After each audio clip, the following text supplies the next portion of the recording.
Welcome to this week's episode of Faith, Lies, and Confusion. I'm your host, Godless Reggie, and I have my co-host with me today, NJ. How are you doing? Pretty good, pretty good, pretty good. That's what's up. That's what's up. You ready for Thanksgiving? Yes, I have been watching everything that my daughter is getting ready to prepare. Notice I said my daughter, not myself. I don't belong in the kitchen. Actually, today I went to the grocery store to get a few things, and I decided to get a really big turkey. I got a 21-pound turkey. I got a bunch of brothers and sisters. I'm not gonna cook it. I'm not gonna clean it, but I will let it thaw out at my house. I will do that. So that's what I got going on so far. I really don't eat much else that comes with Thanksgiving because I am a very picky eater. I don't celebrate it, quote unquote, the meaning for it. I just like to see my family, basically. Right. And that's exactly why I endure the day of eating things I know I'm going to regret later. But the point is, I only do it once or twice a year. I might as well enjoy it. Understandable, understandable. Shout out to the Native Americans. I know how they feel. It is. I know it's complete disrespect to them, but I don't. I'm not looking at it in that aspect. I'm just thankful for my family again, for the free food, and to have time off. So this week's episode, I decided to talk about Jehovah's Witnesses. It's an interesting religion. Um, I don't know a whole lot about it. I think we've all haven't had encounters once or twice with Jehovah's Witnesses. I know I have. Um, they're brave individuals. I'll say that because they come knock on the doors in some of the most sketchiest places in the United States. So I give them respect for that. But I definitely would like to learn more about their religion and what's going on. How do you feel? That was cute about them sketchy neighborhood thing. I don't I always feel as though they are casing the neighborhood. I really do. Like I had moved out to Oklahoma because I had wanted to see about some land out there. Hmm. But I had such a miserable experience with some Jehovah Witnesses at the apartment complex that I was so scarred and I was like, screw the whole state. I don't want to live here no more. Hey, gorgeous, how you doing? What's up, Ouija666, aka Unkindness? You're right. I just like the food too, but again, no disrespect to the Native American community. Uh, Growing up, I really didn't look at it from their point of view, but I understand it, so I don't want to make it seem like I'm celebrating what happened. But again, it's just for my family. Um, so when you moved out to Oklahoma, they were giving you trouble. Why? Because you didn't want to convert. I wouldn't even acknowledge their existence. As far as them knocking on your door or like speaking to them. Speaking to them, laying eyes on them, they would be sitting at they would actually, there was two of them, the uniform, and they would come and just sit in the pool area. Nobody asked them for their bracelet. Nobody asked them if they lived in the complex. But all the neighbors was worried about me allowing some four little black boys to come play in the pool. I'm gonna just throw that out there. Typical, typical. I'm gonna do a little bit of reading about them because again, I don't really know a whole lot about them besides the fact that they're brave, and they knock on people's doors. So give me a second.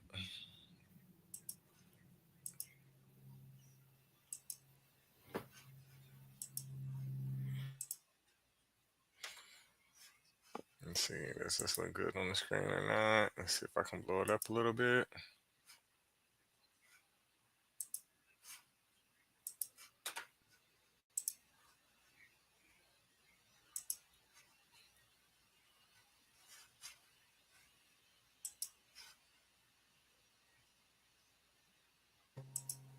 Okay, so the Jehovah's Witnesses are members of a Christian denomination known for their distinctive beliefs, practices, and organizational structure. They emphasize living according to their interpretation of the Bible and are active in sharing their faith through public preaching and door to door evangelism. Here are some key aspects of their faith. God in Jesus Christ. They worship Jehovah as the one true God. They believe Jesus is God's son, distinct from Jehovah, and do not consider him equal to God. They reject the Trinity. Number two, the Bible is viewed as the inspired word of God and their primary guide. They use their own translation, the New World Translation of the Holy Scriptures. The end times, central to their faith is the belief in Armageddon, where God will destroy wickedness and establish a paradise on earth. They see themselves as living in the last days. Typical. Salvation. They believe salvation comes through faith in Jesus, adherence to God's law, and association with Jehovah's Witnesses.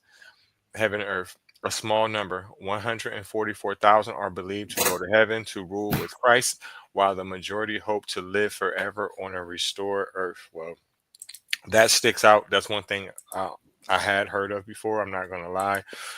With not only this religion, but several others. I don't get it. And the reason why is because, okay, so they read the Bible, they do have their own version of it, but basically they have Christian beliefs. You mean to tell me that I'm going to be this good Christian, right? And follower of Christ, and heaven is already full, and I can't get there? I don't see it. I'm not doing it. Mhm. I'm not doing it. You should have got me a couple 100,000 years ago or whenever the fuck heaven filled up. Agreed. Agreed. What is this fascination with this 144,000? Like, is that written somewhere where they all must interpret it into their words? It's a biblical scripture, just like their religion is based off of a separate biblical scripture. You know how God has many names in the Bible? It's just, from my understanding, I could be wrong, but from my understanding, that's just one of his names, Jehovah, and they take that and run with it. I'm saying that because I went through a traumatic experience in my life, and I had became real religious at one point. So one day they got me knocking on the door, boom, boom, boom, boom. They're like, "Oh, can we read the scripture to you?" So they pulled out a Bible. So I wasn't thinking Jehovah's Witness. So they went to one particular scripture in the Bible, and it showed me his name. Then after that, they came knocking on the door every day. But the 144,000, I'll pull it up and read it. Give me a second. The exact verse, even though it seems like I talk about that a lot. Yeah, I have heard it a lot. I have heard a lot. My favorite rendition of the 144,000 is 144,000 men roaming through the desert with nobody but Mary Palmer and her 5 sisters and some cattle. Okay, so there's several references to it in the Bible in Revelation 7:4. Then I heard the number of those who were sealed, 144,000 from all the tribes of Israel. Again, Revelations 14:1, 144,000 standing with a lamb on Mount Zion and having the name of God written on their foreheads. The third reference, a group signing before God with the statement that no one could learn that song except the 144,000 who were redeemed from the earth. Um, that's Song. What song? Give me a second, because that's not the verse I'm thinking of neither.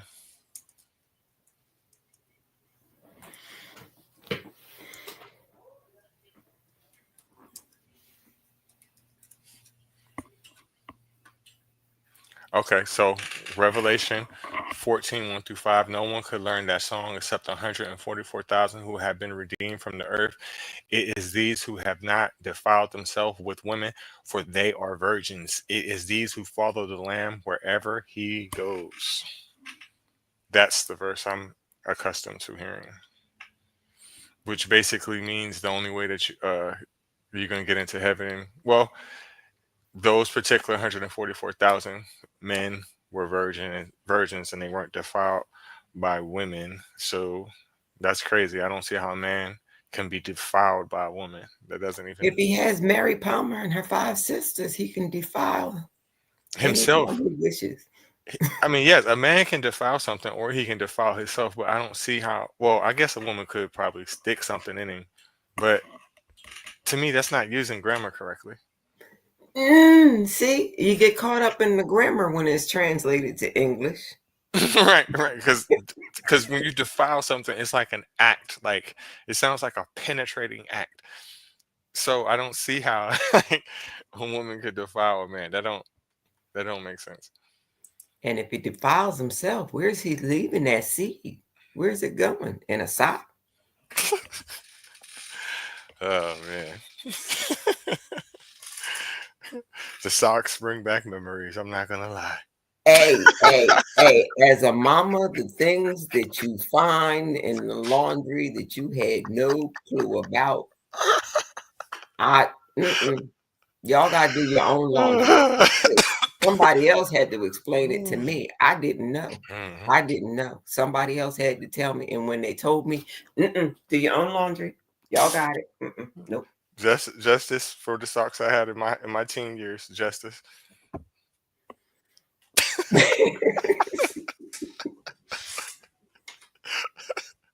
Somebody had to get it.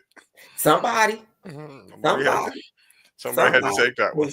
because Lord knows I definitely knew how to give directions before I found somebody to give directions to. I figured it out all by myself. Whew. Memories, memory. But listen, I'm getting off topic.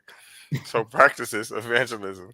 Witnesses are known for sharing their beliefs through literature, like the Watchtower, which I'm sure we've all seen, and personal Bible studies meetings.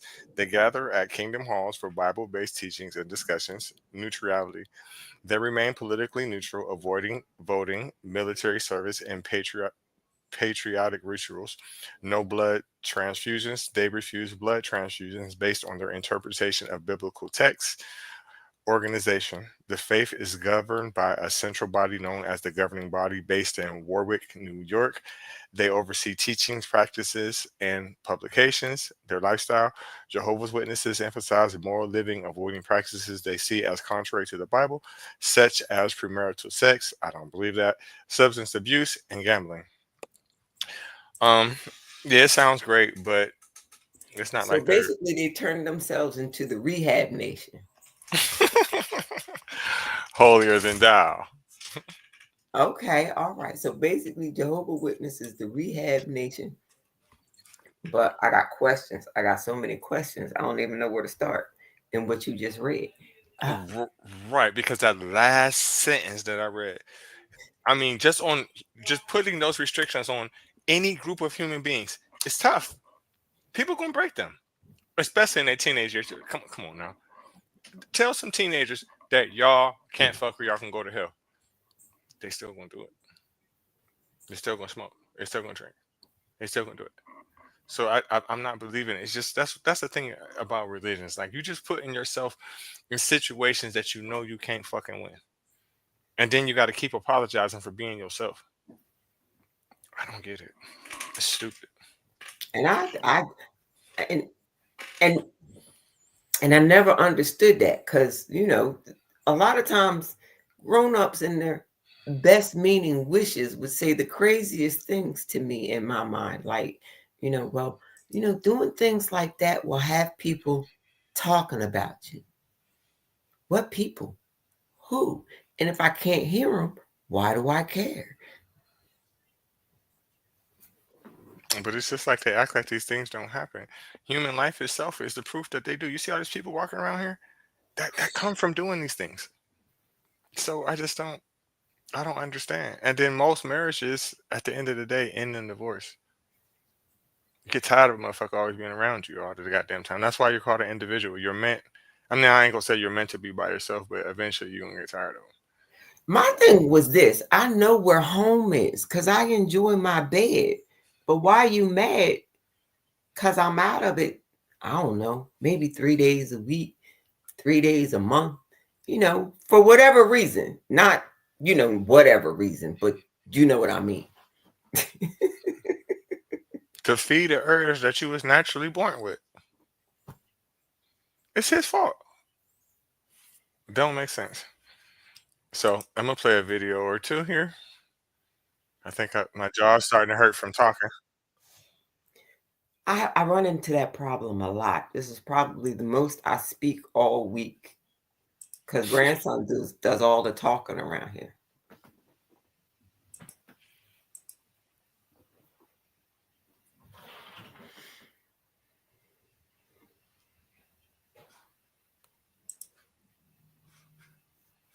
What happened? We got quiet. Yeah, I was just waiting for it to load up because I couldn't figure out which one it was. Give me a second.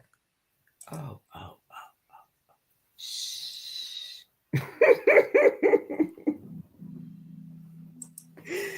Ah, technicalities, technicalities. So there are about 8 million Jehovah's Witnesses in the world today. They have a belief that we are living in the time of the end. Door-to-door activity is paramount, and that's what Jehovah's Witnesses are known for. I was a child, 5 years old, when my mother and father became Jehovah's Witnesses, so I really knew nothing else. It was inculcated in me that all other religions were false. They were under Satan the devil's influence. I took it very seriously. I became an elder. An elder is someone that has the responsibility to teach, to stand on the platform and give talks. I really didn't allow myself to even discuss or think, I wonder if this is right. They are able to control how you think. And if you don't agree with their beliefs, you get yourself into trouble. Such abuse.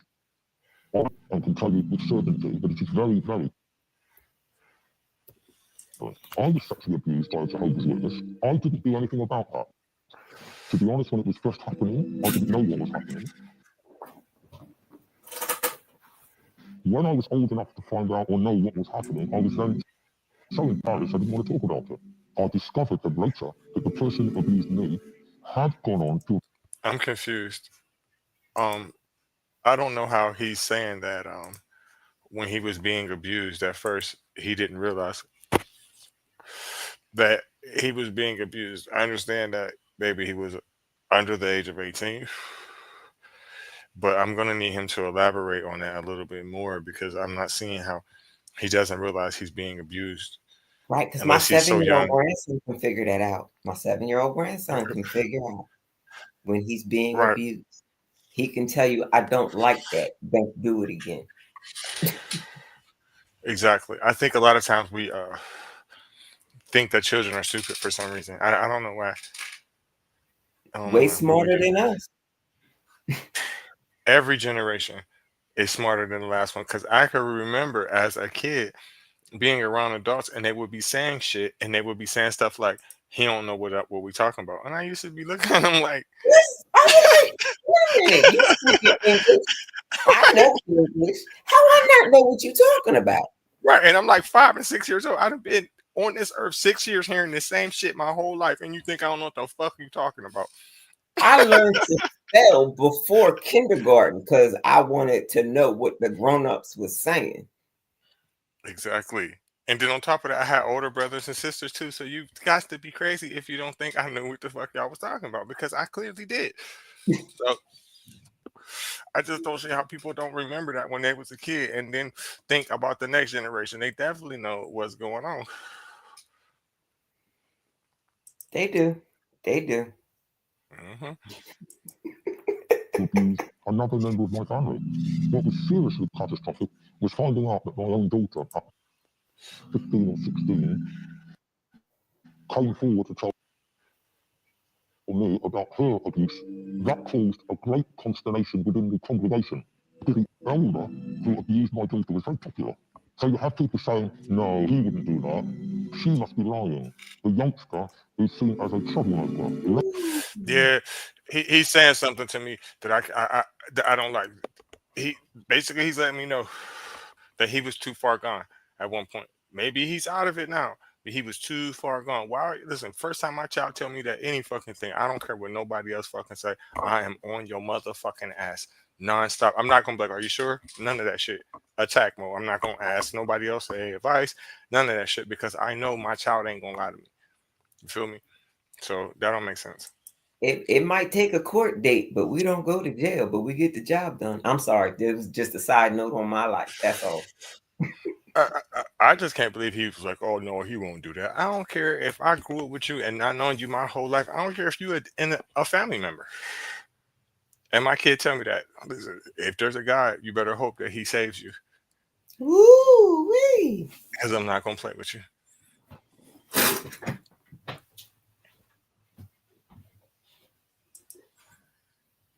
Later, other people came forward And that abuser of my daughter was taken to court with 4 victims and was found guilty.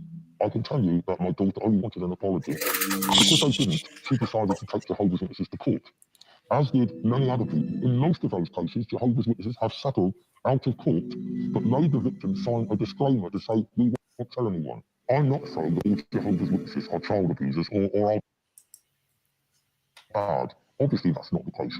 However, Once again, Jehovah's the Witnesses not all have already defense. said we have a problem. Hey, They have what we call a 2 witness rule. And it is the Bible that says that before a matter can be true, you need 2 witnesses. In a case of child sexual abuse or any sexual abuse, it's going to be very difficult to get 2 witnesses.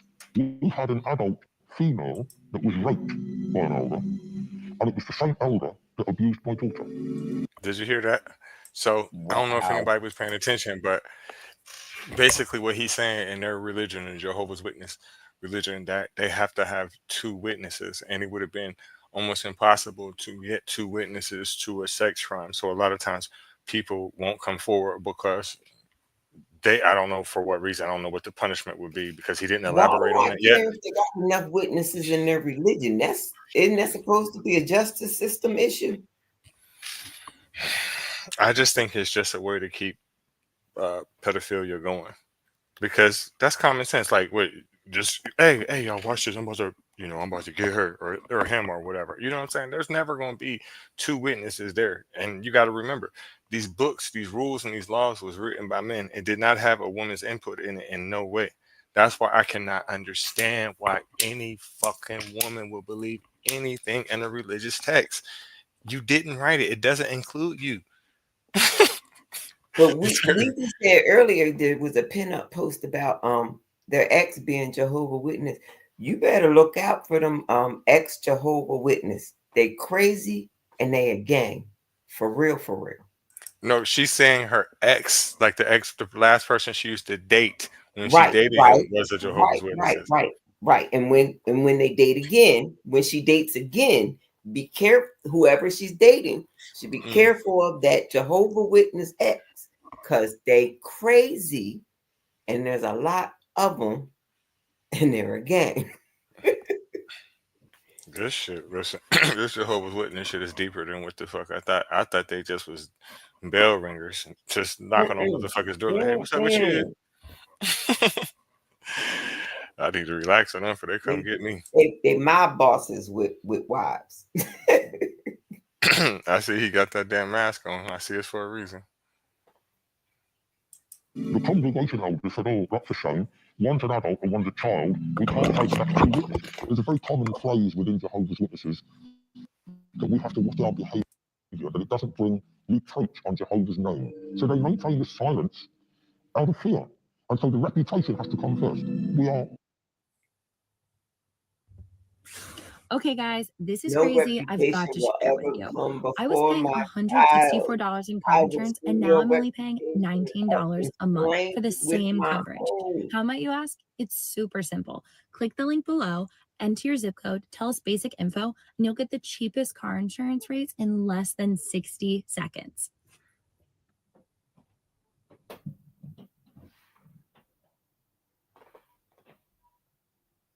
Uh-oh, I think grandson getting ready to find me. Look out.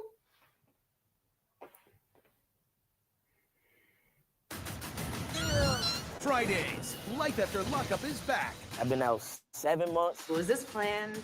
Stop it. These couples are about to find out. Are purposely isolated.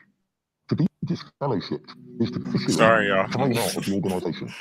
It's an announcement that's made where the person's name is read out, and they are told that Mr. XXX is no longer a Jehovah's Witness. That's a signal that the congregation have nothing to do with that person. I have 2 daughters that are disfellowshipped. So as a dad, I wanted to help them, but as a Jehovah's Witness, I wasn't to have anything to do with them. And so for about 10 years, my wife and I shunned our daughters. I got myself in trouble many times because I did try to help my daughters. And on those occasions, Did I hear that right? He shunned the daughters, plural. Because he didn't have 2 witnesses to their abuse. Woo! Okay, all right, okay. And he got in trouble for trying to help his daughters. Oh, okay. I'm gonna be quiet. I'm gonna be quiet.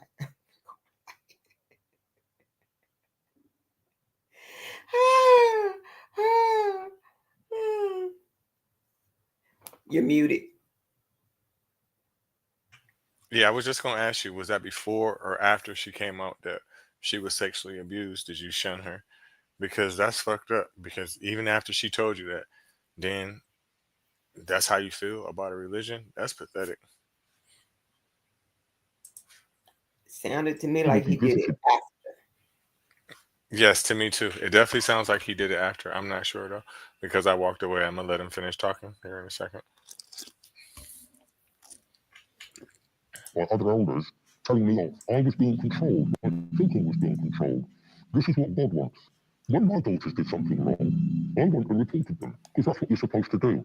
My own demise in the faith, I suppose, came when at one of those meetings, when I was being seen by two senior elders, one of them said to me, "Give up your daughters and stay an elder." And I had the most unusual experience where I was up in the corner of the room looking down on the three of us. And I now know that that's extreme stress. It's like an escape mechanism. But at the time, I didn't know what was happening. And then I came to and realized this is ridiculous. I can't do this anymore. So politely, I just said, "I'm really sorry. I'm finished. You won't be seeing me anymore." I felt this whoosh of emotion and stress just leaving me. And I remember jumping and punching the air and thinking, my goodness, I'm free. I went home and told my wife, who remained a good Jehovah's Witness for another 10 years. And I supported her until she too came to a realization that something was very, very wrong. And I realized I had been misled all those years. I didn't get an education. I didn't go to college. I didn't go to university. I would have liked, for instance, to have joined the police force. I couldn't do that because you had to say an allegiance oath to the Queen. We regret, and I regret, that for 50 years I was controlled. But we don't blame my mum and dad. We know that they were in a cult. We were in a cult. My daughters were coming up in a cult.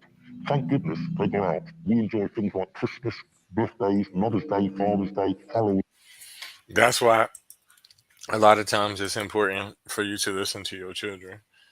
We kind of touched on it a little bit earlier. I didn't go all the way in on it, but each generation is smarter, right? If you don't force things, if you don't force religion on your children, I could say it's about a 75% chance that they will never become religious. If they look at it from the outside looking in and they can critically think about what is in the text and you just hand it to them and let them read it on their own instead of taking them to church and telling them that if you don't believe you're going to go to hell, they'll never believe it because they're smart enough to know that does not make any sense. Us, it was beat into us. Can you imagine telling your mother, or if your mother wasn't that strict, your grandparents or your great grandparents, that you don't believe in God? Can you imagine what would have happened to you? What you You, talking about? Mom said, "Hallelujah, thank the Lord." We didn't want you to believe in that dribble. We just wanted you to be cute on Sunday. but but listen, this is under the pretense that spare the rod and spoil the child. Man, that you would have got obliterated by your grandma or something like that. Whichever descendant of yours that's from down south would have fucked you up for saying that shit. I'm scared thinking about it. And the person dead. I'm talking about the people. I'm talking about been I dead. just wouldn't have been allowed to say it in polite company. What we said amongst each other was not the same as what we were allowed to say when we were out and about. Listen, now my mom, I could have probably told her I didn't feel like that, but see, my mind didn't think like that. My mind didn't think like God is real or not because I was already told it was. So I didn't think like that at the time. But I'm just thinking of an instance of one of my family members that's from the South, like my grandma, my great grandma, that's super, super religious. What would have happened if I would have told them out of my mouth that I don't believe in God? You know what I found the most interesting about this spiel so far, besides the fact that he didn't believe his daughter, because that's always at the top. That's first and foremost. But they don't vote, but they have tax exempt status as an organization. I have an issue with that. I have an issue with that. Right. It's like they're being paid not to vote. Exactly. That ain't Exactly. fair.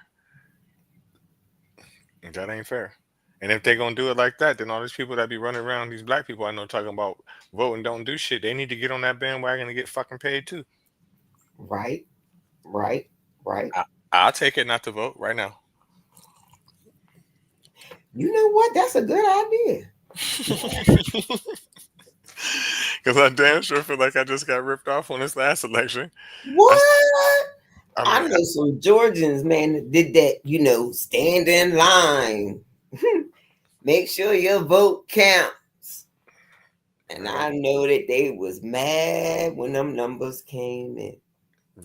listen, I'm so disappointed. I'm so disappointed. I'm still with the process because I know what we went through for us to have the ability to vote. So I'm still gonna fucking do it. But I'm so I fucking. proved my point. My mail-in ballot did not show up.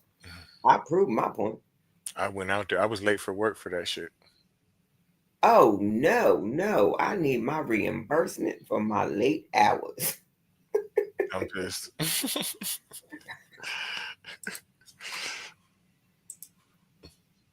Halloween, bonfire night, you name it, things that you cannot do as a Jehovah's Witness. Life is good.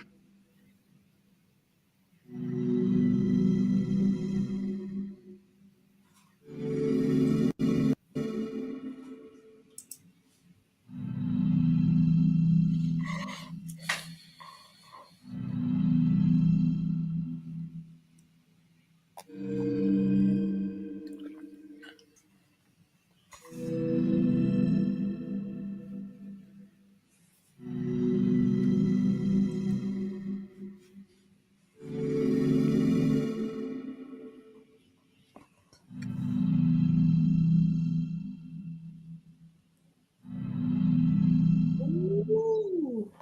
When I think about all the uncles in the Jehovah Witness that would just feel at liberty to do all kinds of unsorted things to underage people without consent in the name of love.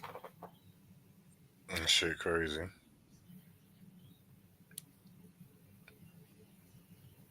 I just that two witness shit just sounds so familiar, like something else I've heard before with The a two or different more religion. come together.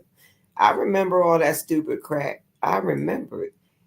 Then I would remind the family with my little sarcastic mouth, there's two or more of y'all together and y'all not saying anything very nice. Ooh, that got me sent out of the room real quick. Stay out of grown folk business. What it sounds like to me is like in Islam, you have to have okay, so this is the stories I heard. This is when I heard about it. What's that thing they have in Saudi Arabia every year? Oh, that Ramadan thing? No. Ramadan is like Ramadan is when basically they be fast. What's the Oh, name? okay. Pilgrimage. Ah, Pilgrimage. yeah. They go So around the cube. right. So a lot of people report a lot of sexual assaults, rapes, all kind of fuck shit be happening, all kinds, right? More than I feel like even sharing right now, right? Right there in the crowd, at least from Right what I've there in the seen crowd, of the people who right uh there in the crowd, right, reported it. right, yeah, right there in the crowd. They be grab assing and shit like that, and they be getting in cabs. Foreigners be getting in cabs. They take them to the desert, rape them, leave them. All kind of shit be happening, right? But my point is that most people don't report it, and the reason why they don't report it is because you have to have two or it's either two or three witnesses to this shit, and if you don't and you report it, you can go to jail. Wow. It is Woo. not just men sexually assaulting women; it's men sexually assaulting men. I've just seen a video, right?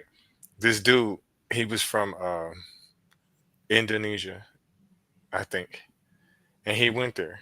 He was with his mom, and he had some real bright pink lips. And he said this was the third time that this happened. He said this is why he's recording it. Dude came right up to him. He got his phone pointed at him, but in a weird angle, right? Where you can't tell if he's on his phone or not, right? Dude is asking him, can he take him up to his hotel room and fuck him? He like, are you gay? He's like, what do you? He's like, if that's what you want to call it. And then they're talking back and forth in Arabic and in English because a lot of Muslims study Arabic, but they're from different parts of the world. So one may know Quran Arabic, the other one may know real Arabic, but English also is an international language, Yes. right? So a lot of people speak English. So they're going back and forth in both languages and shit. And like sometimes both of them are saying, speak this so I know what you're talking about or whatever. So basically, he's asking him, he's like, well, why do you want to go up to the room with me? He like, you know, for what? He like, are you gay? Recording him and shit. And like he's literally trying to solicit him to fuck him right at pilgrimage. And homosexuality and their religion, Is very, very much against the religion. uh-huh. That's Even haram. the law. You gotta read Yeah. law. Yes, punishable by death, especially in Saudi Arabia. Well, don't if I'm wrong, please correct me because I could be incorrect, but I would bet good money that it's punishable by death over there. And he had no fucking shame in his game trying to buy some boy pussy right at pilgrimage. It was crazy. Well, if I remember correctly from the stories that I've read, the top or the bottom is what makes it the punishable by death offense. Oh no. To me, listen, whether if you the pitcher or the catcher, you're playing ball. So I feel you. I feel you. I agree. But I'm just saying that the workaround for that particular religion is the difference of the pitcher and the catcher. yeah, no pun intended, but there's always a back door out of everything. Pun taken, if not Uh, intended. but see, that's the thing I don't get about religions. Like, if you got these tendencies, why are you making these rules and regulations? Why are you doing that? You ain't doing nothing but just making yourself look stupid when you get caught in the middle of it. Man? It just doesn't make sense. It doesn't. It doesn't. People question people about things that they do in their private time all the time, and I never understand. Like, unless you asking me because you interested, I don't understand why you need to know. Why you care? Because what a person does in their private life, I don't care if it's not literally making me money, or if there's not a monetary potential in this shit. I don't give a fuck. At all. I got my own At shit going on. all. And why? And if And there why? is money involved, the amount will decide if I'm going to make it worth your while or not. And you ever notice that every religious text is written by some of the most overly sexualized people that ever existed on Earth? These are Facts the on most facts on facts. these are the most freak nasty boys I ever heard of. And then they're trying to tell somebody what to do. That don't make no Facts on sense. facts on facts. Let me do a little bit more reading because I really don't know a whole lot about it. So let me pull it up. Trust me, we're not missing nothing, but it helps you see the zealots in conversation faster so you can just avoid any unnecessary attachments. Right.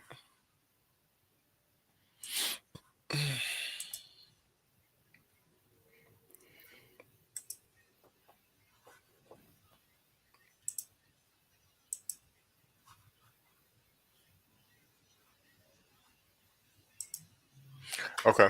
So found again early history. The founder of it is Charles Taze Russell, an American preacher. Is considered the founder of the movement. Russell was raised in a Presbyterian family but struggled with traditional Christian teachings, particularly eternal damnation, excuse me.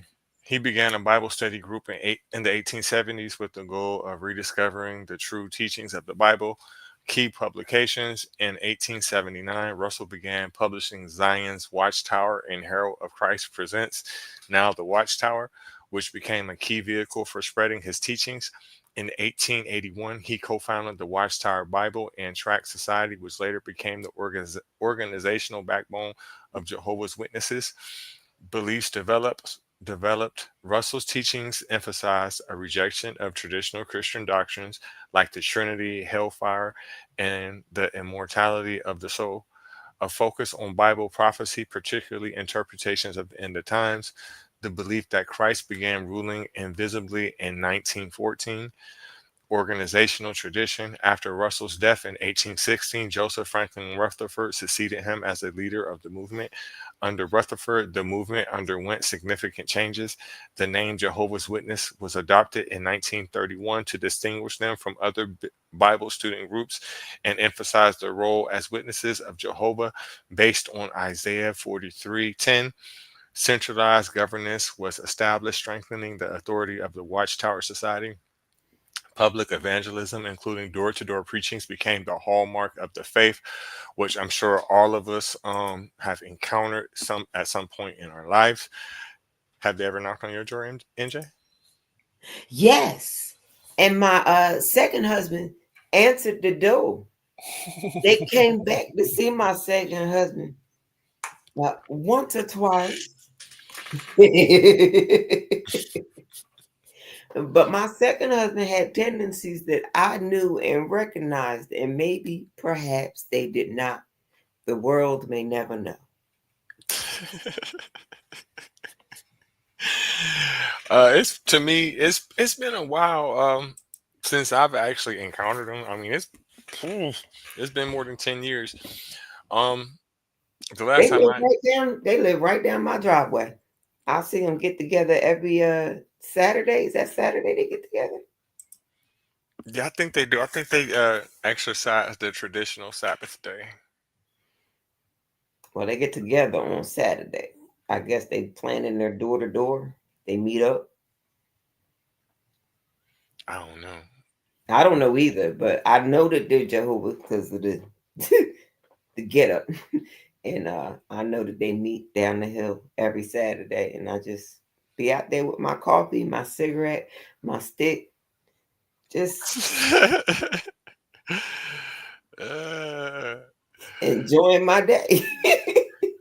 what I will say about Jehovah's Witnesses, the female Jehovah's Witnesses that I've encountered, the black ones, most of them is fine as a motherfucker. Most of the Oh ones yes, I've encountered, I will say that I don't know what that, it is. that was going to be my next point. Mhm. When you were reading how they form, how the organization formed, and I was like, it sounded like a man that was lonely. Took Mhm. out all the worst parts of damnation. Said, worry about damnation later. Let's get busy in a Burger King bathroom. That's what it sounded like to me. You funny. Mm-mm-mm. So, growth and global expansion throughout the 20th century, Jehovah's Witnesses expanded rapidly, spreading their teachings worldwide. The organization focused opposition in various countries for its strict stance on neutrality, refusal to salute national symbols, and rejection of military service. Modern day Jehovah's Witnesses, the leadership is now vested in a governing body which oversees doctrine and practices. The group continues to emphasize their unique interpretations of Christianity with a focus on preparing for God's kingdom and the end of current world systems. Whew. A lot of that is just like blah blah blah blah blah blah blah Right, blah right, to right. me. I don't, yeah, take down current world systems. Ain't got a problem with that. I have a problem with you doing it tax free. Right. And being in the government but not voting. Like you got to pick a struggle. You got to pick a struggle. You got to pick a struggle. Right. I don't like the fact that there is so many minorities that's in it and then they don't vote. But right, wait a minute. Don't vote, but also can avoid military service due to religious beliefs. Sound like some bone spur shit to me. But they locked up Muhammad Ali for that shit though. Didn't they though? hmm What religion was he repping at the time? I wonder. Right. The one they definitely don't like. Ooh, they sure don't. If they have an arch nemesis, it would be that. hmm I definitely agree with that. I'm about to play another video. Well, some of it anyway, because it's a little bit long. I don't want to watch the whole thing. You know what? I have decided I like the look of this background so much. I'm thinking about when I get my next spot put up, emulating it. I'm thinking about it. I'm just wondering who gonna play that piano. That's what I'm wondering. I like it too. At first, the first time I seen it, I didn't know that that's what it was. I thought that because I forget who it was. I seen with it. Who was it? Oh, I seen Lucifer with it. I thought it was really his house. Facts on facts on facts. I think I stole it from Phil.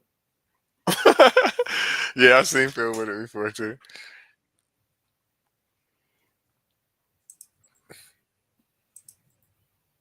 Would lay us down in the bath.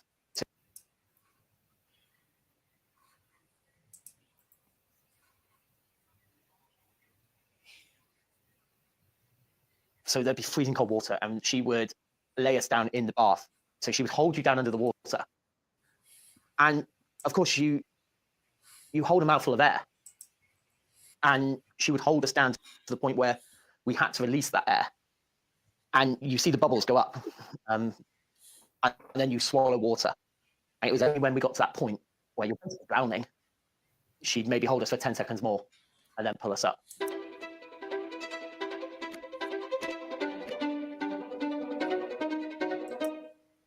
So I was born in the lovely town of Cheltenham, and my parents, they both had substance abuse issues, so my early years weren't the best, but they did try. My earliest memories are in a house with no carpets, looking for food with my sister.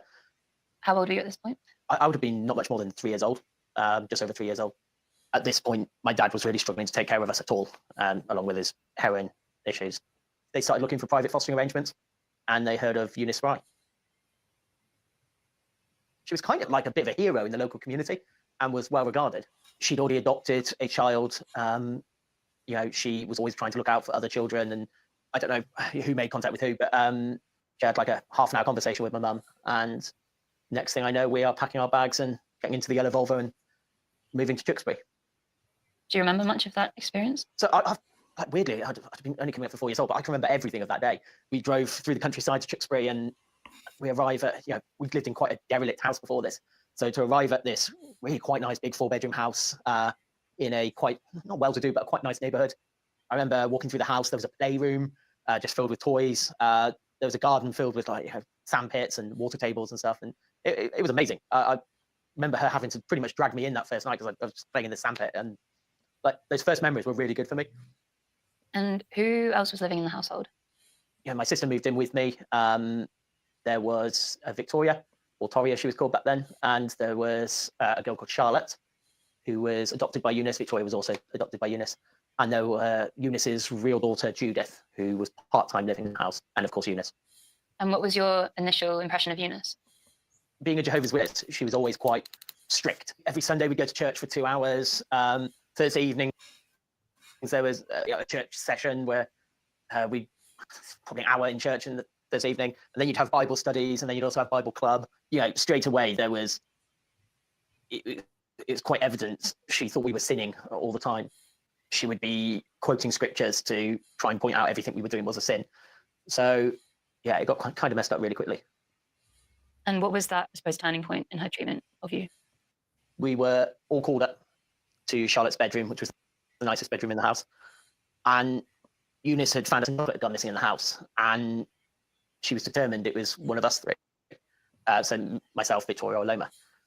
So she asked us to all stand in a semicircle and asked us one at a time, did we take the chocolate? I said no.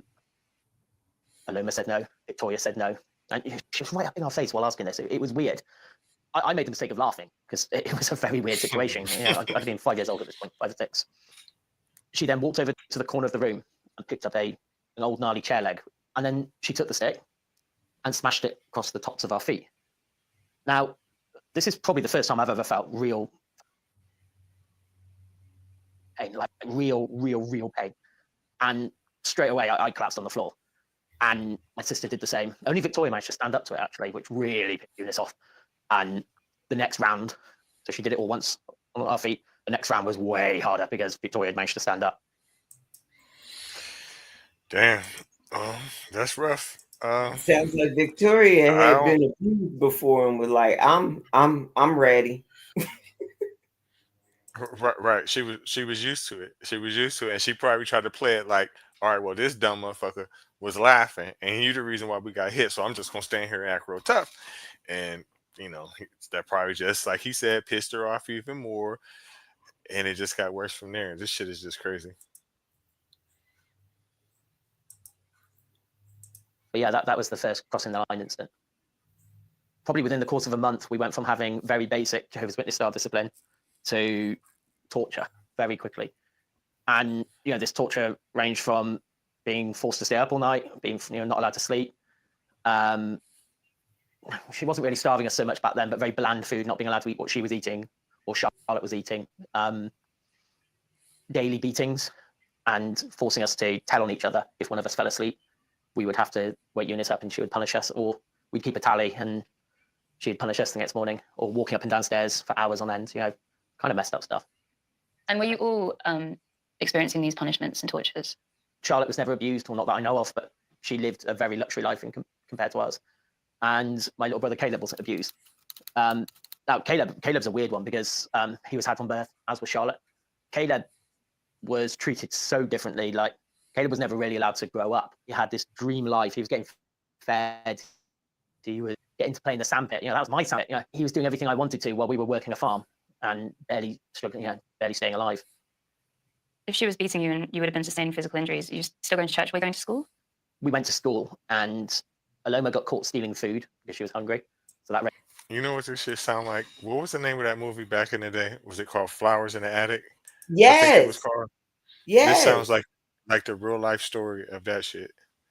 And it sounds like the woman that was taking care of him read the whole series, like the whole series. That was more than just one book. There was a series of like 16 books. Yeah, exactly the same. Exactly. Hmm. I remember watching that as a kid, but I was young as fuck. I mean, I was like 4 or 5 years old, and I remember like the first day that they got there, the lady seemed so nice and shit, and then after that, it's just like she was poisoning them, and she was Yep. mean as fuck. But that sounds just like that damn story, and the starving part sounds like it too. Yep. She probably got it from there. Or one or the other. Either they got it from her or she got it from them. That's too much of a coincidence. Now that you mention it, yeah, this would have happened before those books was written. Because he got to be. I mean, I don't know. I don't know how old he is, but Right. I would say he's at least over 30. Raised alarm bells. I went to school, and Eunice had kicked me downstairs. We were starting, especially when we moved to the farmhouse later on, we were starting to sustain quite nasty injuries. So I had bruises all down the one side of my body. And of course, school picked up on this straight away. That scared Eunice straight away. And we were all pulled out of school within weeks of each other and home educated. And you mentioned the farmhouse. So at what point did you move there, and where was the farm? So we moved there, I think, around 96. An old guy called John Drake owned it, and Eunice befriended him and decided to move us all in so she could take care of him. Eunice had never met this bloke before, but I think she saw gold signs. He was in very bad health, was having to go on oxygen, etc. And he died semi-suspiciously because he was in bad health, but he'd somehow turned his oxygen off in the evening, so didn't get.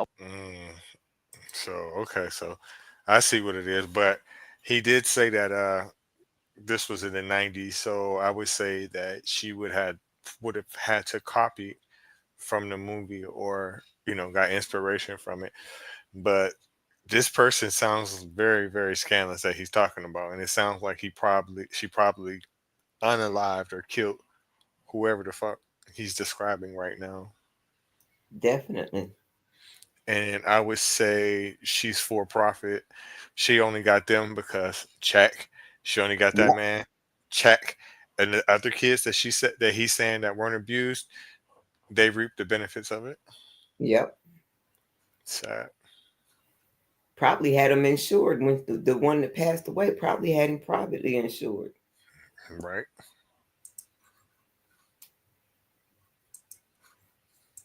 Oxygen while he was sleeping, and I think everyone around him found that a bit weird, to be honest. Eunice had decided that we should all go visit John's body. So we all paraded around John, who has just led their dead. To be shown that at 6 years old is horrible. She liked to see us scared. That was evident. So I think she must have got something out of that, because why would you parade children around a dead body? It's just weird. Like, she must have got something out of it. It's just weird that his will changed a couple of days before he died and left everything to Charlotte. So suddenly Did I Eunice call is it? in charge of the farmhouse. She is Charlotte's mum, and Hit it dead on. Dead on the head. But I mean, I can tell that they're not from the United States, but why is that not drawing attention to them? Like, that's not suspicious in '96. Wait a minute. They learned it from the Americas. We give them the formula. We're the test dummies, and then they go, well, ain't nobody mad over there, so let's do it over here. I get what you're saying, and that's a factual statement. But what I'm saying is this: the insurance companies and shit wasn't red hot on that. Y'all wasn't like, oh, come on now. Because, like, okay, if you file insurance claims, no matter what the circumstance is here, they don't want to give you the money. So they're going to investigate this shit. You know what I mean? Jehovah Witness Yeah.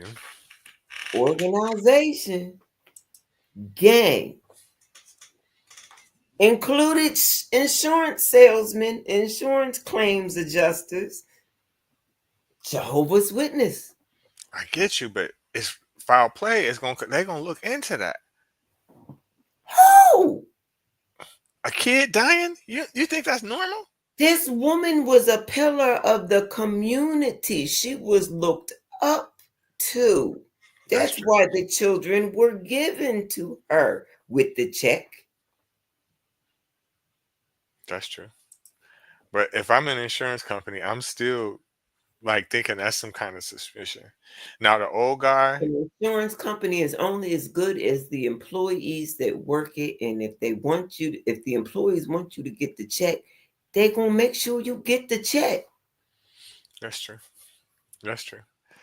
And I bet the end result is that she got caught. But I'm just saying, like, damn, I'm catching on to that from the beginning. Like, all the land and all the money that went with it. It's just a bit weird in my book.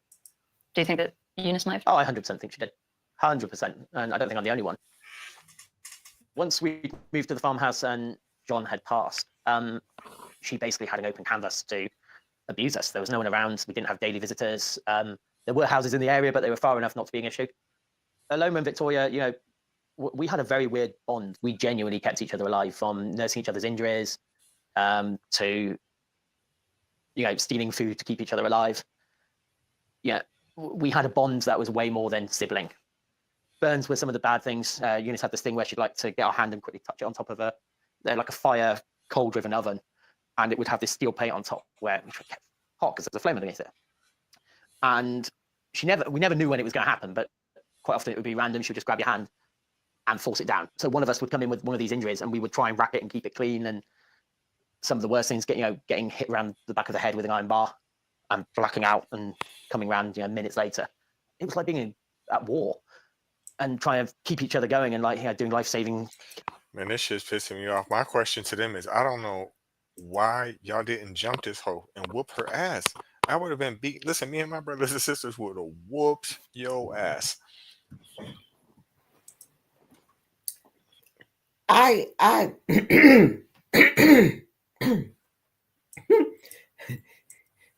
moved out in the middle of nowhere on a farm, which means things grew. Even as a child, I recognized human beings can't eat everything. Not everything is good for human beings. I don't think I was the only child that could figure things out. I'm just saying. She burnt my hand. I was gonna make sure she tripped and fell on that stove and burnt at least half her body. Listen, Maybe I just think different. I don't know. I understand that the woman had older siblings there. Well, other children there, but they said the one girl would be in and out, the oldest one. The day she wouldn't have been there is the day we would have got your ass. We would have towed your ass up, and I probably would have killed you up in that bitch. I would have burnt you with something, or as soon as you would have went to sleep, you making us stay up all night, which to me is stupid. I don't know why you would want us to be up all night while you sleep. I don't understand that. Because I'm going to figure out a way. Hmm. To get your ass. Care, all while still trying to run a farm and be kids. I know that she did horrendous things. She like fed you washing up liquid and There were the washing up liquid thing was she was cleaning our mouths of lies. It's really hard not to be sick, and then if we were sick, we would have to eat that sick up. So we couldn't be. You had to keep it down, but you're gagging continuously. In those early years, we were taking a beating a day at a minimum. But then she almost started to run out of excuses to punish us. So that's when the starving started. We were given very little food. Any food we did eat would either be stolen or would be foraged, basically. There were potato patches on the farm and apple trees and stuff, and we lived off the land for most of those later years. And she very quickly realised we couldn't be surviving on the food she was giving us. So that started a vicious circle where she'd accuse us of stealing. We were, but and the punishment cycle kept going on. So she would start using bamboo canes on the feet. They really hurt. They really hurt. It's like a cane almost across the feet. We would scream when that happened. So she would shove sticks down our throat. Some of the hardest times were the winters, the early winters, because we weren't allowed to live in the main farmhouse. And it was in a horrific state. There was no electric. There was no heating. There was, it dripped. There were rats in it. But those winters were hard, staying warm, keeping each other alive. I remember one day going into Victoria and her being so cold I couldn't wake her. And eventually I'm like shaking her, Victoria, wake up. And eventually she woke up. And I genuinely thought she was dying. I just don't get why y'all did not kill this hoe. Because, I mean, I understand y'all was going through some tremendous conditions, but y'all going through that shows me that y'all was tougher than what y'all thought. Y'all should have fucking killed that bitch first opportunity y'all got. Now, in defense of their trauma, I will say this. Sometimes you are scared of the beast you do not know. Because while I definitely should have said a whole lot more when it came to my mother, I would say this. Because she was all I had, I would not let anyone bring her down. It happens. We're not always as smart as we believe we are. Well put. I just feel because that's not their mom, you know what I'm saying? And she's But she was all they had. It sucked. It was abusive. But what happens if you take that one out and the next one's even worse? that's true. I think that Or probably you went get through their split mind. up from the one that you are seeing as your co-survivor. Right, because that's their real siblings. But I think that they were more afraid of what she would do versus what could happen. I don't know. He'll Let's explain it. keep listening, because maybe they wasn't scared of what she would do. Maybe they just hadn't reached the age of we can do better by ourselves. Right. We Or they ain't got the courage yet. were so There you go. malnourished and so not well. Up in the bathroom within the farmhouse, there was this cast iron roll top bath, and she would fill this with freezing cold water, and she would lay us down in the bath. And the first thing that hit you was freezing cold, so you almost fight that straight away. So she would hold you down under the water, and of course you hold a mouthful of air, and she would hold us down to the point where we had to release that air, and you see the bubbles go up, and then you swallow water. And it was only when we got to that point where you're basically drowning, she'd maybe hold us for 10 seconds more and then pull us up. And I often think back, and it was only luck that probably meant that one of us didn't die. Did you like experience joy, experience happiness as a kid at all?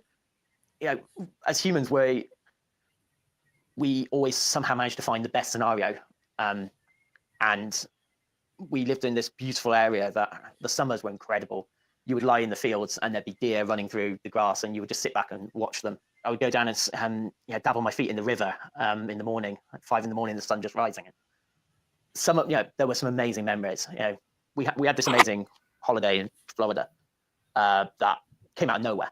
So we were being heavily abused. This is just after all the starving going on. We were really in a bad state. And then one day, Unison announces, we're all going to Florida.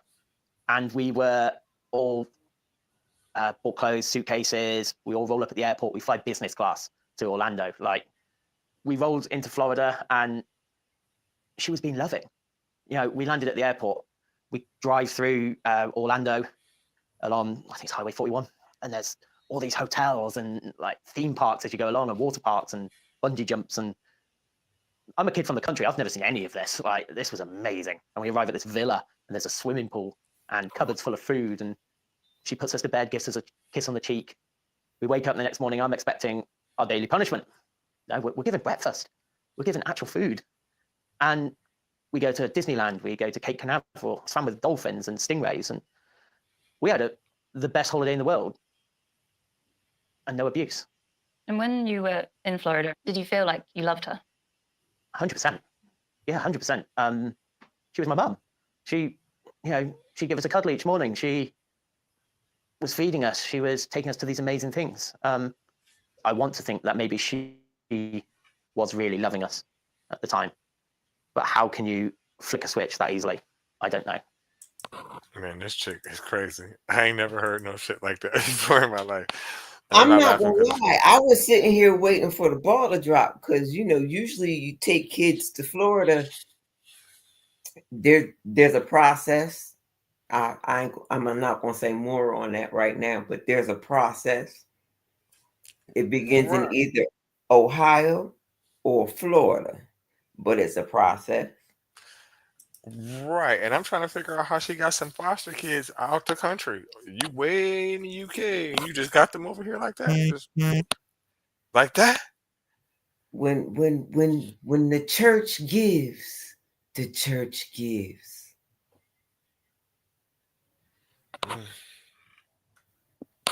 I still ain't been to Disneyland yet. I'm not saying I'm jealous because I didn't go through a 20th of what he described. So Right. I'll take the less L's for the less Disneyland anytime. Right. I was required to go for my senior trip, and then I found out it wasn't free. I had to go earn money to go. And I was like, where are they going? And they told me it was Disney. And I was like, fuck that. Nah, I'm good. Enjoy yourselves. He was too old for it.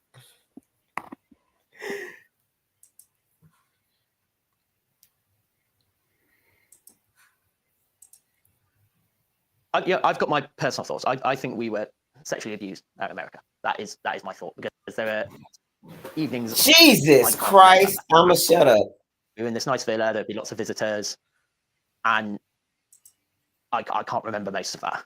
And it's only as an adult now when I try and piece together the pieces, I'm like, something wasn't right out there. Also, how do you fly all those kids across the world? She has no job. That's a lot of money. I think there was a reason we were out there, but I don't know. I have no proof of that. That's just my thought. What happened when you got back? So again, amazing flight home. I don't know. I'm starting not to believe him. I'm starting not to believe him. And the reason why I don't believe him is because he's saying he thinks that they were sexually abused and he doesn't remember that. I'm not going to make the claim that certain things in traumatic situations in your life, you could black out. But he remembers too much shit vividly to not remember that. You would definitely remember that. If you remember all that shit that you're talking about, you can't just say, oh, well, I think I was sexually abused, and you have no knowledge of that. I don't know if I believe nothing he's saying no more. What about you? I cannot agree with you, only because I myself recognize how things get separated in the mind. Yeah, yeah. I If agree, but you he don't if have you no knowledge if of it you though. enjoyed the sex as a child, if you actually found comfort in it, if you had an orgasm, as sex is meant to do, your mind will feel guilty as a child. Like I know I shouldn't be doing this, but I'm not getting my ass whooped. It's not feeling bad. It's not causing pain. There's a difference. I don't know. I'm about to listen to what he said again. I got to go back because that shit didn't sound right to me. None of it. All right, finish It's only finish as an the video adult because I'm sneaking a cigarette while you listen. Right. now when I try and piece together kiss on the cheek. We wake up the next morning, I'm expecting our daily punishment. No, we're given breakfast. We're given actual food. And we go to Disneyland, we go to Cape Canaveral. I swam with dolphins and stingrays, and we had the best holiday in the world and no abuse. And when you were in Florida, did you feel like you loved her? 100%. Yeah, 100%. She was my mum. She gave us a cuddle each morning. She was feeding us. She was taking us to these amazing things. I want to think that maybe she was really loving us at the time. But how can you flick a switch that easily? I don't know. I've got my personal thoughts. I think we were sexually abused out in America. That is my thought, because there are evenings I can't remember at all. We were in this nice villa, there'd be lots of visitors, and I can't remember most of that. And it's only as an adult now when I try and piece Groupies together the pieces, existed I'm back like, then. something wasn't right out there. Also, how do you fly all those kids across the world? She has no job. That's a lot of money. I think there was a reason we're out there, but I don't know. I have no proof of that. That's just Well, the money part, I know how she got the money. He said how she got the money. She got the money because she take care of y'all. So she's doing it for profit. She does not listen. She's not going to do that shit just to be good and she's not being good. She's not going to take possession of those children just to have the opportunity to abuse them. I'm not saying she's not abusing them. I agree. I believe that she is definitely abusing them, but that's not the reason why she went and got them. She got them for financial gain, right? He also said that the old person or whoever that person was, all of a sudden the money got turned over to him. So I can clearly see how she got the money, job or not. She got some fucking money. She definitely does. Now, him saying that that's when she was sexually abused, and then talking about when they were sexually abused, and talking about, well, where did she get the money from? What that mean? I don't get She that part. What does pimped that the mean? kids out. She pimped them out. That's how she got a free vacation to Disney. Where they do that at? I've never heard of that scandal before. Have you? I mean, I'm not saying that didn't happen, but I've never heard of a UK scandal on paper where they went and got children from the UK and brought them to Florida for men to fuck at Disney. It would be a genius idea, based on the fact that the best place to like Michael Jackson, like Cat Williams said about Michael Jackson. What would be the best thing to attract children? Hey, I don't know, but amusement parks, things like that kids like. So that would be a genius perverted idea if that's what you're doing. But I don't know.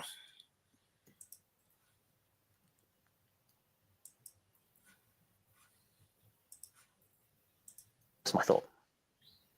What happened when you got back? So again, amazing flight home, and we arrive home, and we open the door, and there's steam in the house, and turns out someone had left the immersion heater on, just like a big water tank, and it boils water. She flew into an instant rage, and within hours of being home, I'd had my first beating.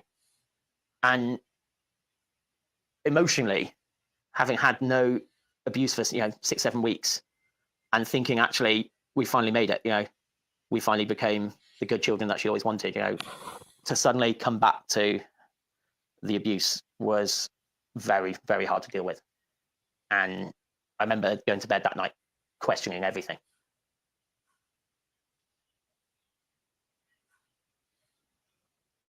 So I was living with Eunice's parents at this time. Both were very elderly. So I became their living carer, basically. And it was only 5 minutes walk away from our Tewkesbury house. But in that time, I didn't see Victoria at all. I saw Caleb very briefly. Our lives had kind of separated a bit. But what I didn't realize was going on, that Victoria had been going to church again. And a few of the Jehovah's Witnesses broke rank and decided to ask her about the scars. And we were littered in scars. But hers, she was very pale complexion. So hers were quite obvious. And they broke rank and decided to ask her and like say, you've got to tell us. Now, initially, she stopped. She didn't want to tell them. But eventually, they kept asking. And she broke down and told them our story. And then 2 days later, the police raid happened. 6 a.m. on the dot, I'm on the mattress on the floor. So it's only a one-bedroom bungalow. And there's a massive knock on the door.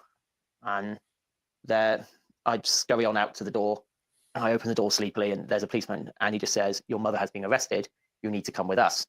We'd always been told that when Armageddon comes, like, the governments and the police will be involved and stuff. So we went in to protect mum mode. That's the brainwashing part. That's it right there, because they make them believe, oh yeah, they're going to take you away. The police are going to come. They did the same thing to Jesus. They took him away. They were wrong, and all that. They're going to persecute you for being a Jehovah's Witness. Get the fuck out of here. That lady was abusing y'all. Y'all look like a fucking 2-pound bag of hamburger meat or fucking steak that somebody tried to tenderize. So it's just fucked up. But that's the brainwashing that they do beforehand. So when you meet people that try to make you critically think, they automatically have an excuse. It's no different than a typical Christian saying, oh, well, the devil is the great deceiver. He's making you not believe the scripture. No, bitch, it don't make no sense either way. But the thing is that the cops were banging on the door. But the mother figure didn't recognize and understand that they was coming. Like, she thought she was just going to tell the other Jehovah's Witnesses what she had been doing, and there were going to be no ramifications for it. I'm not sure.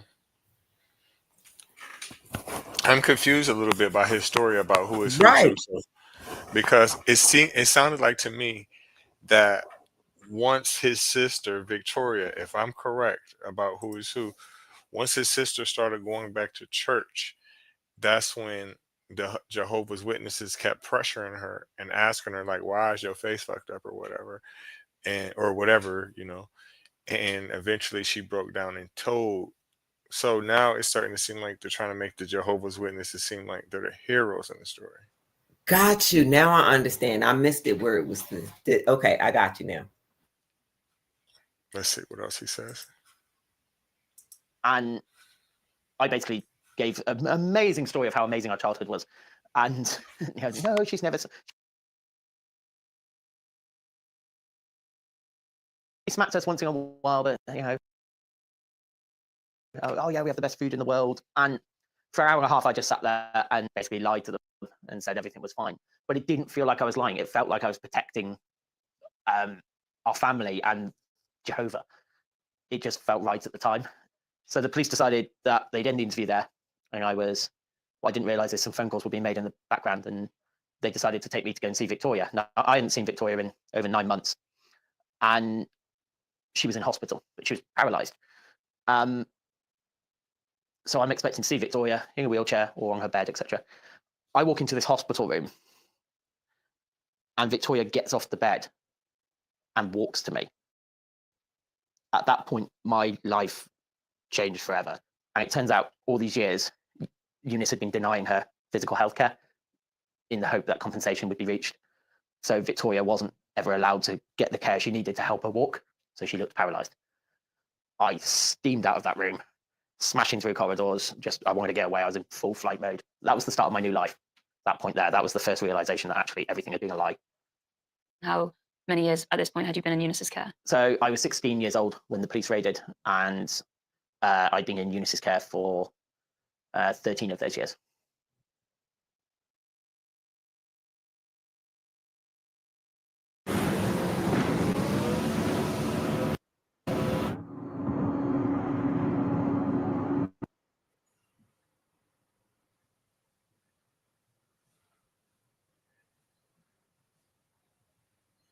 I was at work when she was found guilty. BBC News.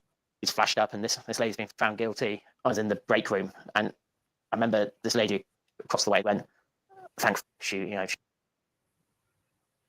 was horrible. She's going to get what she deserves. I remember thinking, one wanting to defend her for a second. Actually, wait, that's my mum you're talking about. And then actually just settling back and going, actually, yeah, she was horrible. And I think that was the start of me starting to rebuild and get over Eunice Fry. She got sentenced to 14 years, which at the time was the largest, I think it still is one of the largest child abuse sentences. The judge said he couldn't give more.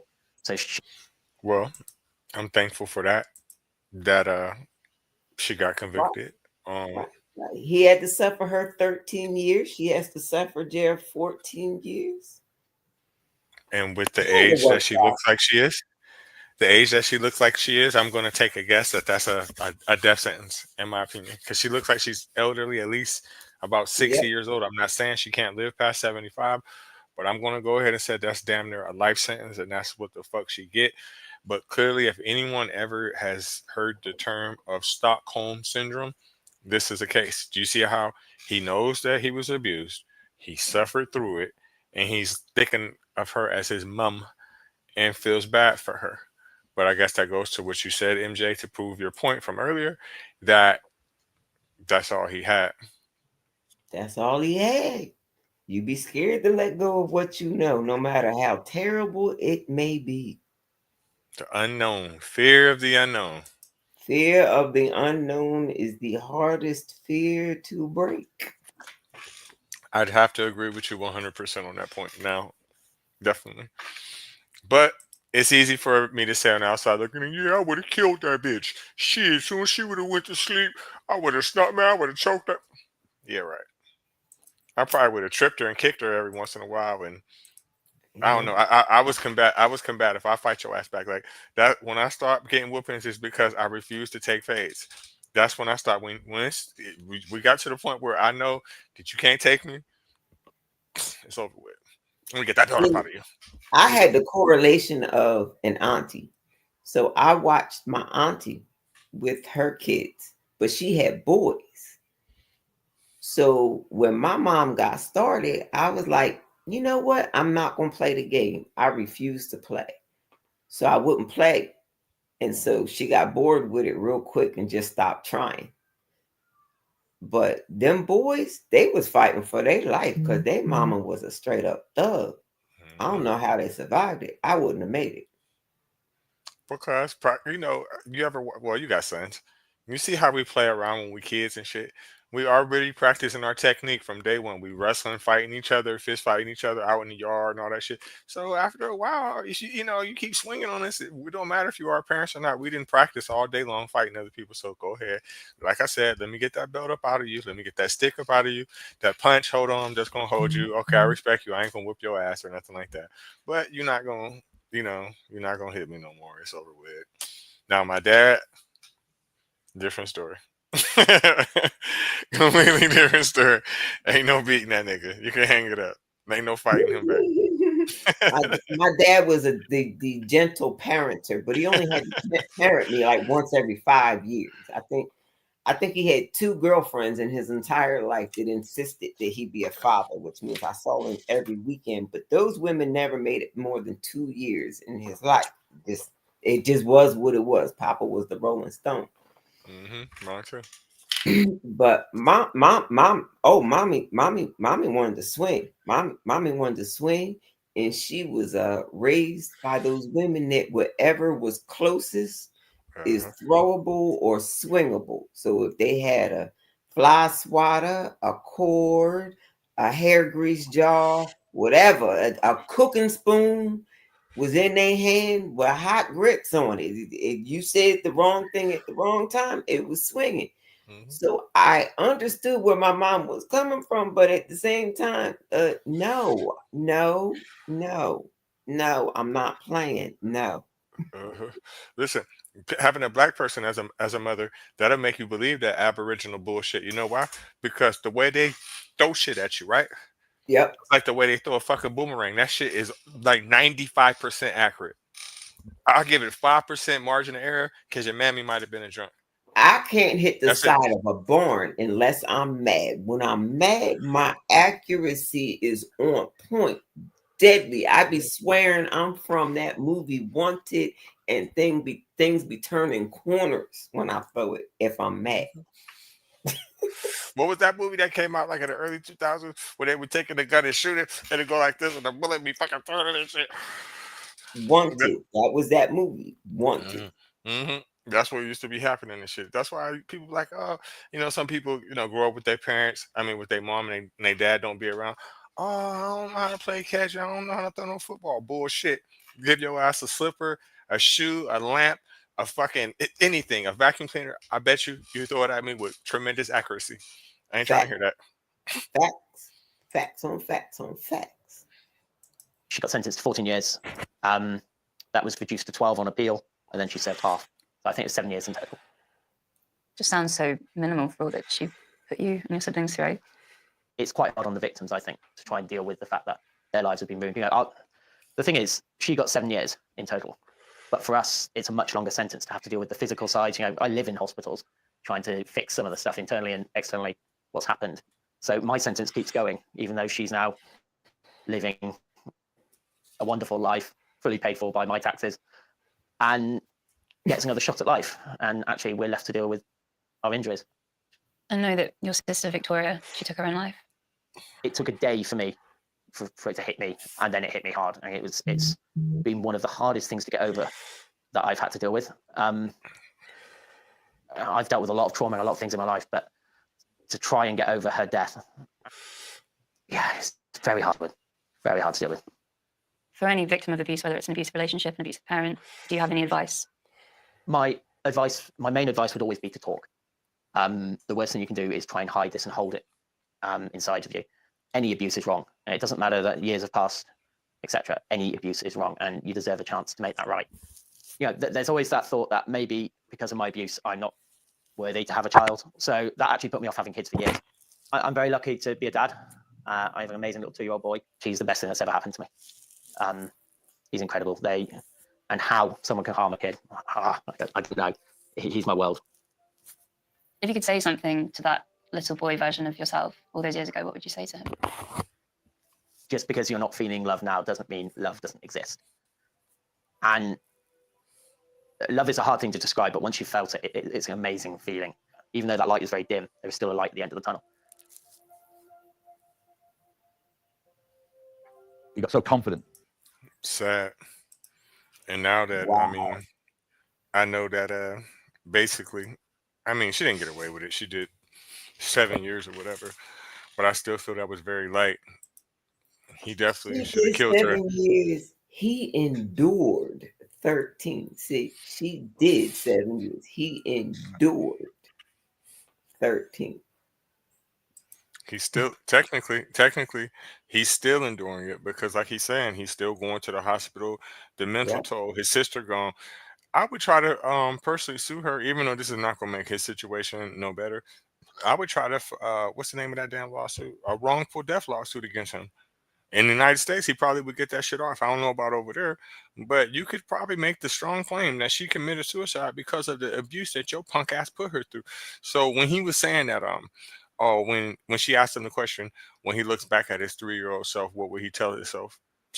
Kill that bitch. That's what I was thinking, because he should have. Killer. Why Like is it nobody likes to say that? Like it's a hypothetical thing.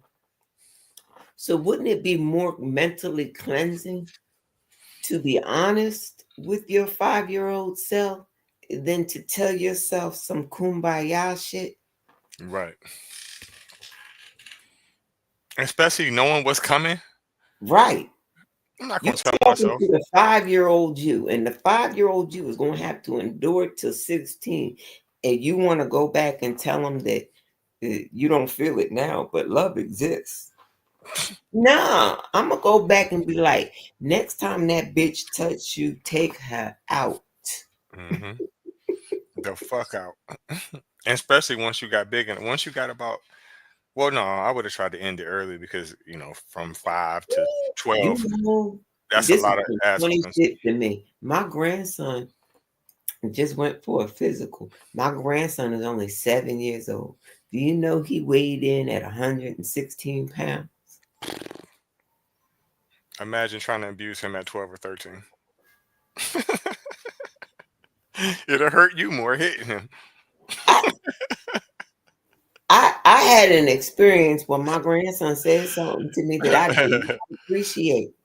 So I did some old school grandma shit, and he looked at me like, "A bitch, have you lost your mind?" And I was like, "You know what? Duly noted, sir. I don't know what I was thinking. I don't know what I was thinking." Man. Yeah, like with me deconstructing is like a daily struggle.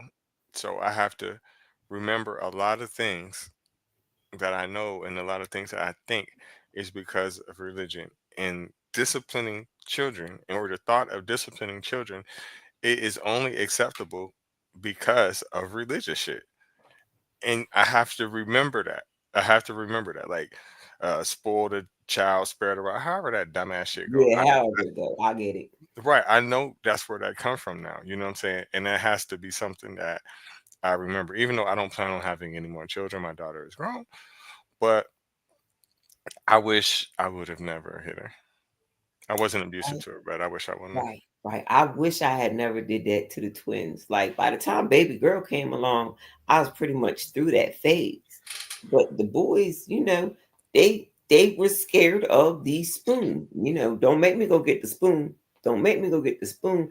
And it never did anything more than make noise on their diaper. That wasn't the point. I had children walking around scared of a spoon in their mama's hand. Like Hmm. it's not supposed to be like that. It's not It's supposed not. to be like that. So It's by not. the time baby girl came along, I was over it, but I had to compensate for the fact that I had already scared the bejeebers out of her brothers Hmm. and fucked some shit up. And I had to like try and fix my fuck up before I knew better. It's a way of brainwashing your children Yep. and indoctrinating them, and it's wrong. But you know what? That's what we thought was right. That's what we were taught. We were taught that. You know what I'm saying? So all you can do is just recognize it, pinpoint that, and just move forward. What's up, Jerwalk? Thanks again for stopping by as always. You're such a great help. But yeah, it's crazy when you think about that. And you know what? Off topic, I was telling somebody something similar to that the other day at work. I said, you have to understand. And I said, I've even had to come with serious terms with this shit. The only reason why people have any problem with people that are homosexual, LGBTQ plus, or whatever is because of religion. That's the only Yep. that's the only reason why. And also, I have to be honest and admit it was me too. It was me too. I was raised to naturally dislike people who are from a different sexuality as me.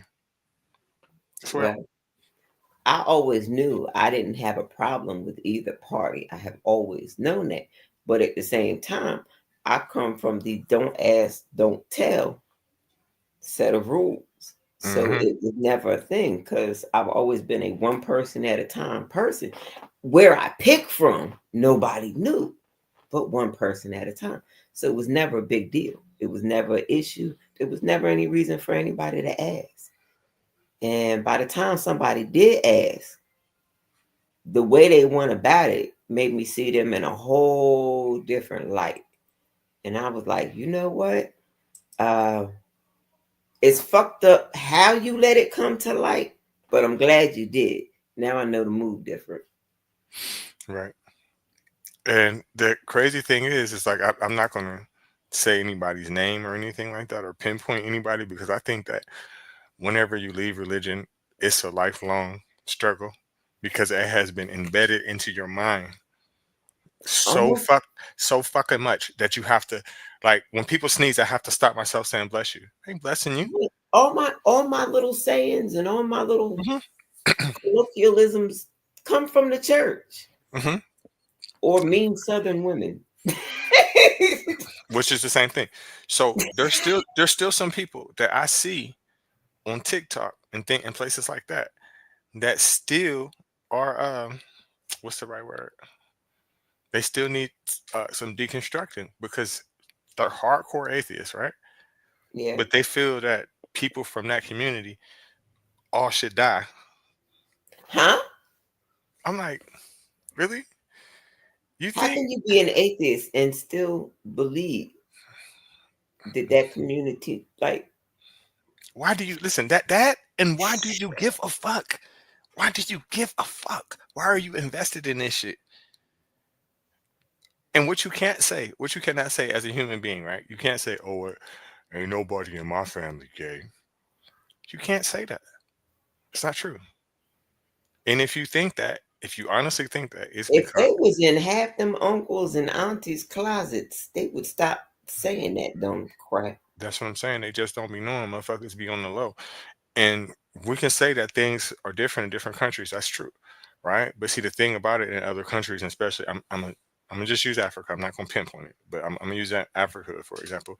The reason why I'm gonna use Africa is because there's particular countries that it's illegal that activity, but there's still people there that are gay, no matter what you do. It's just they're hiding it because they're scared of the repercussions for this shit, right? And then they try to say, "Oh, well, that comes from the white man. Oh, that comes from West." No, every human behavior comes from Africa. Every human behavior. Every Everything comes human from. behavior comes from humans. What you like is what you like. Just Hmm. it's not a region, it's not a Hmm. color, it's not a No, creed. What a no, it's human not. being likes is just what they like. Right. And human beings come from there. So their behaviors come from there. It's just that simple. It's just that simple. Didn't nobody make that shit up one After day. all of these millennia, I don't care where you come from because it don't matter. Where was you born in this lifetime? Exactly. But to think that an ideology, as they call it, comes from the West or from white people is completely ludicrous and stupid. Wait a minute, wait a minute, wait a minute. An ideology comes from the West or Caucasians. Uh-huh. The West that didn't exist until them colonizers started buying up, I'm sorry, started being granted land that didn't belong to the one that was doing the granting. Right. Or what did you mean by like the West or what did you say? The West or what? Or Caucasians. You ever notice that when we be on lives and shit about debates, they say two things. They say that atheism comes from the white man and from the West, and they say homosexuality comes, well, LGBTQ and their ideas and their ideology comes from the West or it comes from white people. That's what they say. Look, just because the colonizer, like this creepy behind woman we was just hearing the video about, did some sick shit just because they could, does not mean that is what put that into our psyche. Two Right. different things, two different occasions. We are here now in 2024, and we still got grown-ups being pedophiles. That's my only concern. I don't want to hear about the pedophiles is making children turn their sexual orientation. That's not what's happening. You're not hearing yourself. Adults are being predators on children, but you mad at the grown-ups who are doing things exactly as grown-ups are supposed to do it with consent with other grown-ups and saying all of those ones need to die, but allow the other ones that are predatory towards children to survive and hide in the church. Did that make sense just now? Which your point makes sense, but that that way of thinking doesn't at all. Woo! At all. What you got going on the rest of the day, NJ? Oh man, I'm gonna go smoke this cigarette, enjoy this sunlight and warm air while it lasts, because I'm told it's rare right now. I'm told some people are cold right now, but it ain't me. Not today. It's freezing where I live at, so it's definitely cold Woo, here. So woo. I'm Get jealous. cozy. Roll up another stick. Have some alcohol. I hear it warms the blood. I won't find out until after 5 o'clock, which I hope is soon somewhere.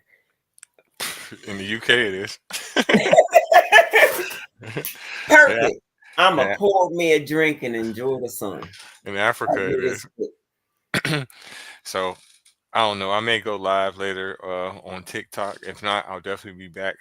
Oh, I got something good for y'all. Tune in next Saturday, same at 2 o'clock. We're gonna have the. It's gonna be. I don't know if I'm gonna have it as a debate style or not, but it's gonna be a review of the Quad City shooting in November 30th, 1994. If that makes any sense to anybody, but that's the first time that Tupac was that got the first time he got shot. We're gonna do a review about that. The anniversary of it is actually the 30th. It'll be 30 years since it happened. So we're gonna have a review type debate about that. Um, there's a lot of misinformation that has been put out there. I'm just gonna Oh, let out. I'm gonna go do my homework and see how much misinformation I end up coming to the party with. Listen, I'm just gonna tell y'all right off the rip. Tupac's my favorite rapper of all time, but he's a motherfucking liar. He's a motherfucking liar. He's a motherfucking liar. He's an He actor. had a story for everything, didn't he? Yeah, Though? yes, he did. Yes, he did. He's a liar. He's such a liar. He's such a liar. I can't blame him for lying about some of the stuff he lied about. I can't say I blame him, but to me, Look, he look, went a look. little If bit too it's gonna far with put it. money in my pocket, I will tell you whatever story you need to hear. What you want to hear, boo boo. He's a Cut liar, the right? check. Did it clear? Wait a minute before I tell the story. Cut the check and did it clear? Did it clear? Did you 'Cause- bring cash? no. Listen, the best thing. I ain't gonna say the best thing. That's wrong. What I was about to say. But if he would have lived about another year, I say, or two, I think a lot of things about him would have came to light. I think from the time he got bailed out, I don't even think he really lived a year. Yeah, he probably didn't even live a year, and if he did, it was yeah, yeah, maybe a year max. He was out. But if he would have lived a little bit longer, I think a lot of things would have came to light about him, and some of it, unfortunately, I'm gonna have to bring to light. We'll talk about it when you had that one, because I'm ready to jump subjects already. Ooh, it's gonna be good. It's gonna be good, y'all. So check me out Saturday, 2 o'clock. Truth Entertainment Films. You can catch it on my channel as well. Uh, at YouTube. YouTube at Godless Reggie. Um, I'll probably be back Wednesday as well on AAA Sports. We'll probably talk about college football. Uh, I'll definitely be back here on Sunday with Faith Lies and Confusion. I don't know exactly what the show is going to be about. It'd be something interesting. Again, I probably could finish talking more about Jehovah's Witnesses because, watching the video, we kind of went overboard a little bit with it. But I'll definitely be back. Thank you, NJ, for stopping by again. Hopefully you come Thanks back. for having me. Hopefully you come I back like next it. week. I Thank like you. it. Matter of fact, you get me to actually do something with this laptop besides waste time. Okay. You know what I've been trying to talk to NJ about, y'all? Hopefully me putting her on blast right now is gonna talk her into doing it, right? I've been telling NJ she needs to make her own show. So hopefully she can make her think of something to make her own show about because she's very smart and very interesting. I'm telling you, if you listen to her, you'll like her. So hopefully MJ can come up with a show idea for herself. I don't know what you want to make it about, but that would be definitely dope, MJ. The original idea was spilling the tea on all the shit that y'all missed and forgot while growing up. But Messy Top kind of took that over, and I don't really like where they went with it. So I just stay out of it altogether now. Where can we find your content at? Well, tell them. I know where at, but you tell them. I don't know. TikTok under NJ Devising or just NJ. The YouTube, this link to this, sometimes I use it for things I don't want to share on TikTok. Put it Um, on. Put your address in the comment where it say post a comment. I'll get around to that next time. I would have to find it. I don't even remember. Okay. Well, look, follow NJ on TikTok. If not, you can go to mine at Godless Reggie. She's my friend on there. Thank you again, Joe Walk. Like I said, you're always a great help. Thank you, Ouija666, the greatest goddamn mod on planet Earth. Who else? Thank you, Afro, for stopping by. Also follow the Afro Atheist. She makes great content as well. I love Afro. I think Afro is way more interesting than myself. I I'm do just too. putting that out there. I do too. She's taught me a lot. Most of the shit that I be talking right now, and most of the shit I know how to do, literally, she has hand taught me how to do the shit. No lie. Afro Atheist let me know I'm not the only smart one out there. I felt so good. Thank you, Erica, for stopping by. Thank you, everybody, for stopping by. And I'll definitely be back again. Like I said, Wednesday, Saturday, Sunday, and I may come back on Friday for this other show I got. It's And I called House of the follow 80s. Reggie everywhere Yes, she except does. Facebook or Instagram. I won't touch those two apps. Not Facebook, not Instagram, not Twitter, not WhatsApp, not Telegram. Yeah, if I got to touch all that, it ain't going to happen. But I follow Reggie everywhere. Thank I'll you. always Thank you. be popping up in the comments somewhere. Yes, she does. Yes, she does. Thank you. Thank you. Thank you. Thanks again for everybody for stopping by. I'm about to cut the music on and we about to be out of here.